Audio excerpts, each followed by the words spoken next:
ಇದೀಗ ಗೌರವಿಸಲಾಗುತ್ತದೆ. ಮುಖ್ಯಮಂತ್ರಿಗಳ ಚಿನ್ನದ ಪದಕವನ್ನು ಪಡೆದು ಜಿಲ್ಲೆಯ ಕೀರ್ತಿಯನ್ನು ಹೆಚ್ಚಿಸುವ ಪ್ರಯುಕ್ತ ಈ ಗ್ರಂಥ ಕಾಣಿಕೆಯನ್ನು ನೀಡಿ ಇದೀಗ ಅವರನ್ನು ಗೌರವಿಸಲಾಗುತ್ತದೆ.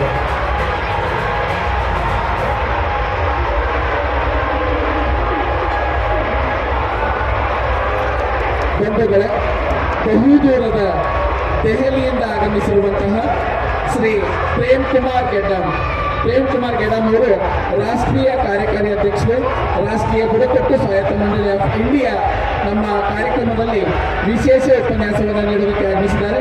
ಈಗ ಅವರು ತಮ್ಮ ಉಪನ್ಯಾಸವನ್ನು ನೀಡುವುದರ ಮೂಲಕ ನಮ್ಮಲ್ಲಿ ಅಂಬೇಡ್ಕರ್ ಅವರ ಬಗ್ಗೆ ಅರಿವನ್ನು ಮೂಡಿಸಲು ನಾನು ವಿನಂತಿಯನ್ನು ಮಾಡ್ತೇನೆ.